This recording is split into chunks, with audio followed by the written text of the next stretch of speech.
Hey, topic of life, math and history. So we are going to be playing around with the polynomials. And what I mean by playing around with them, we're going to learn how to add, subtract, multiply, and simplify. But a lot of the problems are actually going to be similar in how to do it. So let's get started.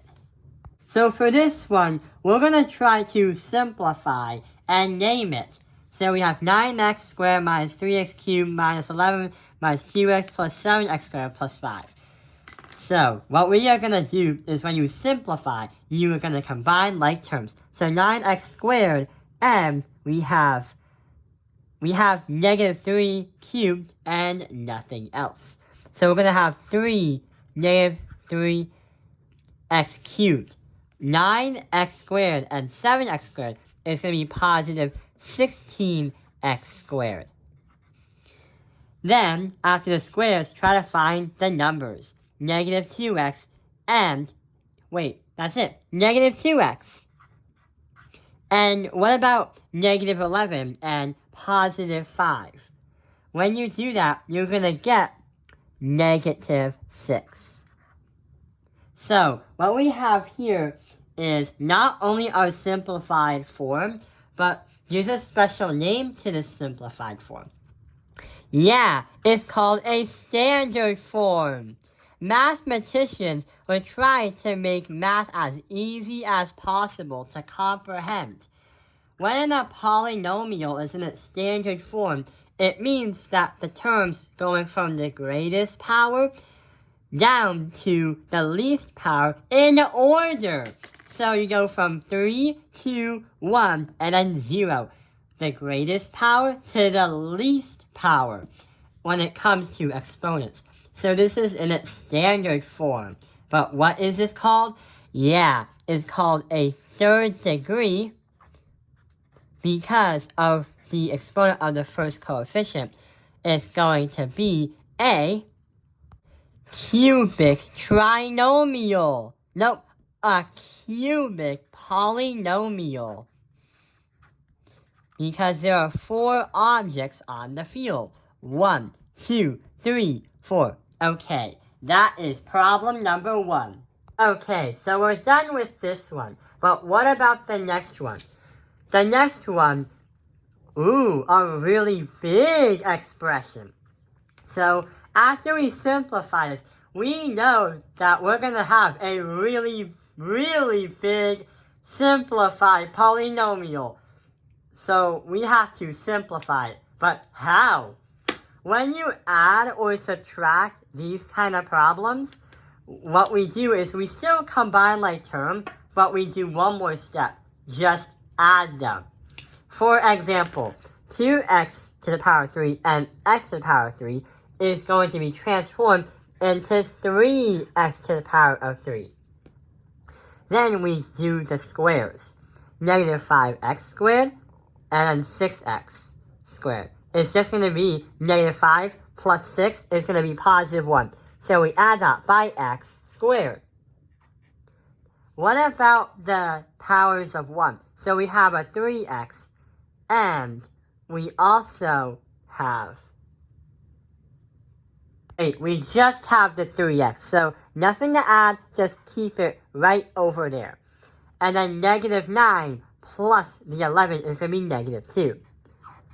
Okay, we have it in its standard form. We have a simplified expression, or a polynomial. What is it? Yeah, it's called a third degree cubic polynomial. Again,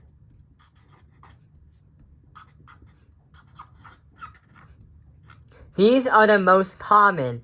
Quadratics or cubics are probably the most common polynomials that you would use when learning algebra. The next one we're going to do is basically the same thing, but subtracting. But since we know how to do it, we're going to just subtract and combine the like terms. For example, we have 8x cubed and 3x cubed. We're going to keep that as 5x cubed. So we're done with the cubes. What about the powers of 2? We have a negative x squared and a positive 2x squared, but a negative. So negative x minus 2x is going to be, negative 3. So we're going to say negative 3x squared. If you were to, it's easy to replace all this stuff with negative numbers. Anything positive will become negatives, and anything negatives will become positive. But that's an extra step to kind of visualize or try to understand what's happening. Let's try to learn and understand the next part, the ones with variables. We have a 5x and an x. What are we going to do? Well, that negative goes into the negative to make it a positive x. So 5x plus negative 5x plus x is going to be negative 4x. Okay, but what about the last one? Positive 7, that negative goes into the positive and transforms it into a negative. So that negative is going to be negative 7. Ooh, let's see what this one does. So we have a number 3 again as an exponent. And sure enough, it's the repeat as basically the other ones. It's a third degree. And it's going to be 1, 2, 3, 4. Cubic polynomial.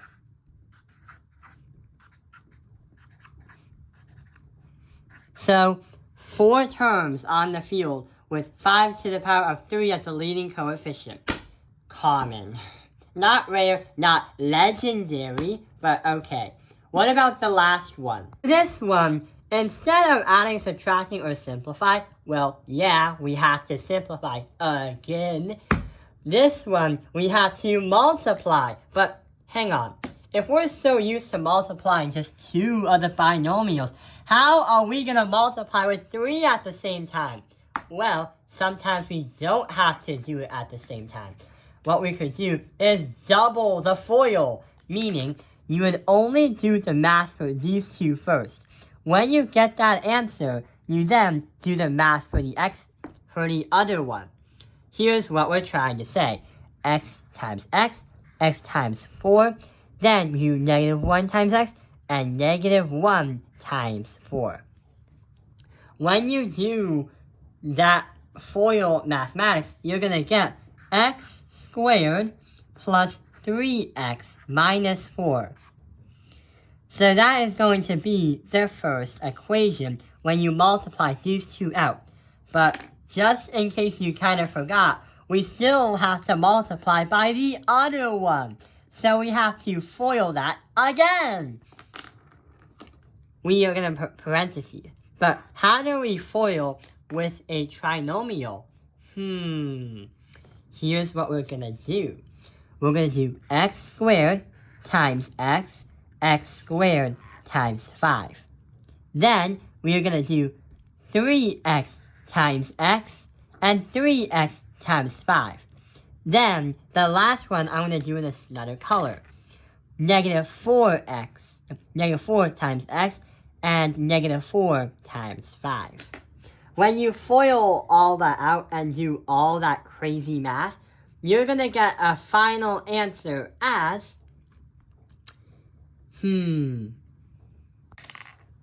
x to the power of 3 plus 8x squared plus 11x minus 20. Just so you know, the first exponent of the polynomial is not only the leading exponent which determines the degree, but it also tells you that there are going to be 1, 2, 3 answers if you ever try to graph this on a graphing calculator. That includes Desmos. So what is this? Yeah, it's a third degree